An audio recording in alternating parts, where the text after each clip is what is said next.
Hi there, my name's Nick Best and I'm the Managing Director here at Astranti, and what I'm going to do for you is just run you through what the new CIMA case study exams are going to look like. What we've got for you on the screen here is the Astranti mock case study exam. I call it Case Study 1, and you'll notice that this is focused on strategic level, but all the different levels, the operational, the management, the strategic, they are all going to look pretty much the same as this.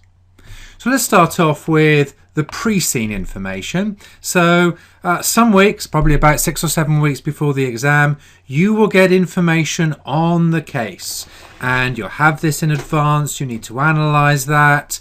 That will give you a range of information. In this case, we've got a retail company.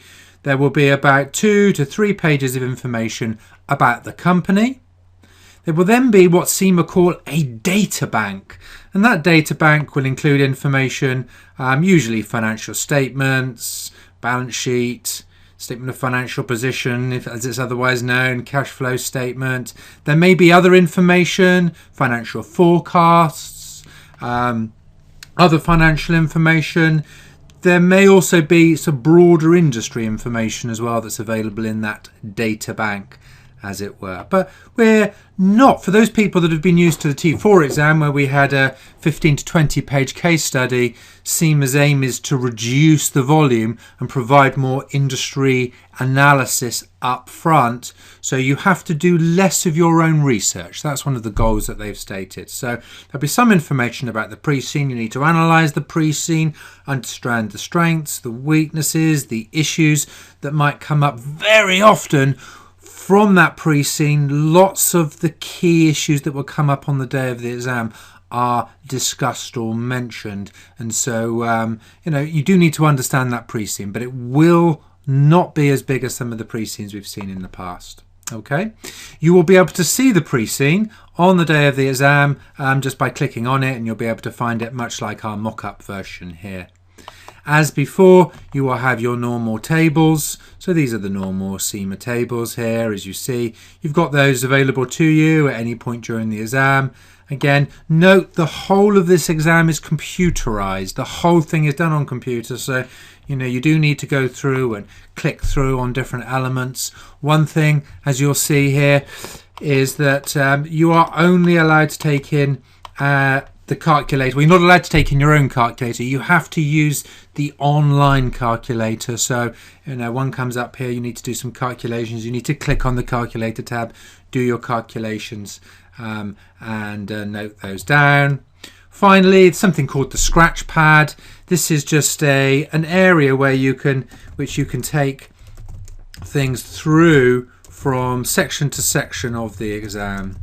So this is there for your notes, basically, and that is available to you throughout the exam, so we can keep that one there, and you'll notice that our notes still remain there as we proceed through the exam. So those are there. Particularly, let's say you wanted to take some of your answer from your first answer and then you wanted to kind of copy and paste it into your scratch pad so you had it available for later on, you could do something like that. One thing to say then that you may have picked up from that is that as you go through the different sections of the exam, once that has been completed and finished, you cannot go back. So if you wanted to copy some stuff across, then you put it into the scratch pad. That's then available to you for later on in the exam. So only the scratch pad takes you through. So one use of that scratch pad could be helpful to you. You've got something you're going to have to get used to.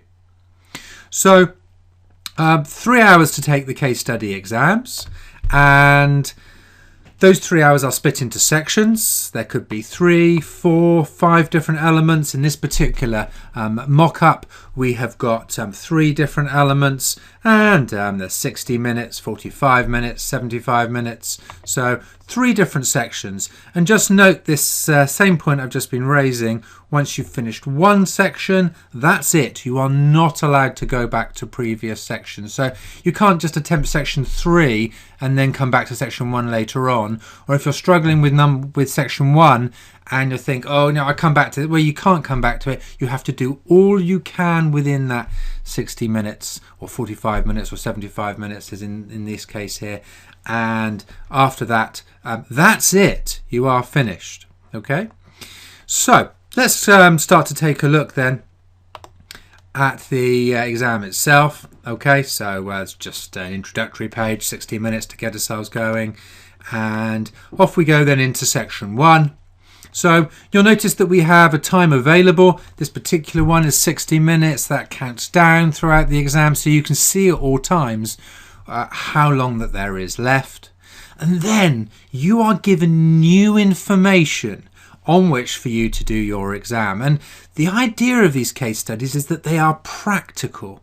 They are supposed to be based on real life. What CIMA are trying to do with these is almost trying to create a few days in the life of an accountant with some tasks for them to do over the course of those days.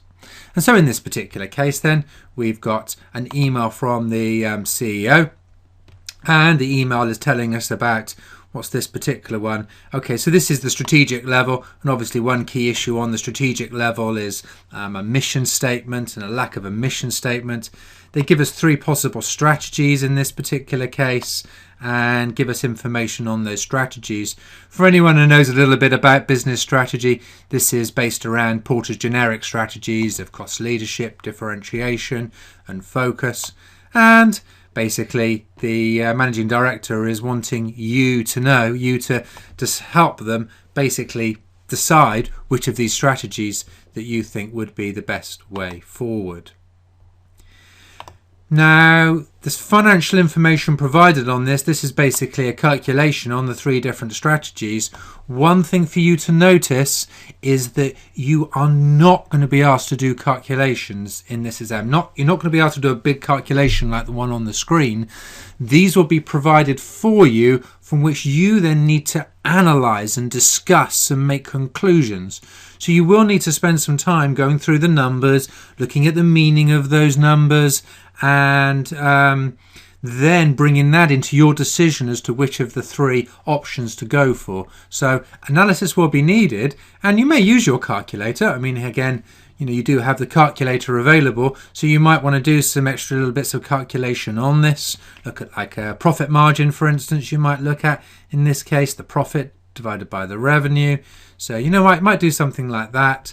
So you might do quick little calculations. It's not that no calculation will be relevant, but you won't be asked to do big, significant calculations. These case studies are basically written-based papers. Okay? So then you have to answer that question. Okay, so you add your answer in. And you go on, putting more in and so on, as you can see. Okay, and you do that on computer. You don't get, it's not like the old T4 where you used to get Word and Excel. None of that. Simply, you've got your answer there on the computer. You have to fill it out there on the computer using the formats that are available, using what's available in the setup.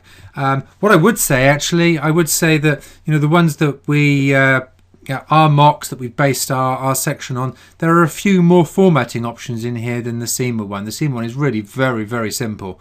Bold, italic, there's a copy button. There's not a lot else. They are very, very simple, those ones. So, but basically you have to put your answer in for that particular section. We see our countdowns carrying on up here.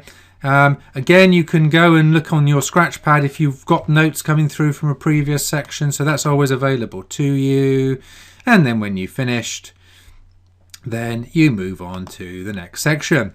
So, okay, so we're not allowed to go back now. That's the note that's being made for you there. You've simply now, once that section is finished, you can't go back. That is all done and completed. Okay, so let's start section 2 then, and you'll notice that the types of requirements are very similar. In this particular case, we've got notes from a directors meeting, and these are some notes that you've supposedly made, some information about kind of ethical, environmental type issues in this particular case. That one actually, this could be relevant whatever level you are, because ethics is throughout the whole of the case nowadays, or at all levels. And a news report about an environmental issue and problems with suppliers, or a claimed problem with one of our suppliers. So you've got that information. Now, notice one feature with these case studies is that there's no specific requirements. Nowhere on there in that task does it tell you what you have to do. You have to look at the information, look at what your director is saying in the email, and you have to take from that what you think they want. And so it's not like specifically here we would have a direct requirement of discuss and so on. So, that's different from past exams. It's just, right, we've got these notes, we've got this news report, what do we do with it? Off we go. Okay, again, we've got our answer section in there. Finally, very quickly now then, because it just repeats the same process going through. We come through to the third requirement, a little bit more information on the task, much longer requirement, and you'll notice in this particular one, and what you would expect is when you look at some information, you would expect there to be some hints as to what you are looking for in this particular case. This briefing note says, well, what these external consultants would have advised was doing these 3 elements: a risk analysis, looking at funding, looking at suitability, acceptability, feasibility. Notice that actually those 3 elements there are 3 elements from each of the 3 papers. We've got the E3 business strategy model, then we've got risk management model, and then we've got an F3 funding based issue. And so you should expect to see tasks from across each of the 3 papers at that particular level, and highly likely then that those will come through with actually probably different tasks focusing on different areas. That particular one is all 3 combined, which is perfectly relevant and acceptable as well. Again, you put your answer in once you've finished, and you've finished the whole thing, you finished the exam, that's it, all done.